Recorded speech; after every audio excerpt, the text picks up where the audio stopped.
هقولك ايه واقولك ليه؟ انا اللي انا فيه ملوش تفسير. تعبت خلاص من الاوهام، من الاحلام، من التفكير. هقولك ايه واقولك ليه؟ انا اللي انا فيه ملوش تفسير. تعبت خلاص من الايام، من الاوهام، من التفكير. يا صورة لحد كان بالنسبة لي يا حياة، يا حضن الشوك مالي ومش قادرة أعيش برا.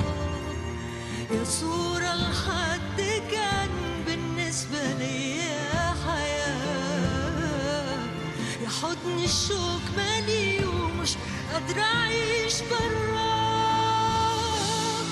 يا ذنبه صعب أتوب عنه، يا وهم مش بفوق منه. يا ريت أيامي يستنوا عشان أنساك. يا كدب ومش بغيرها، يا غلطة مصرة أكررها. ورغم ده كله مش كارهة إني أبقى معاك.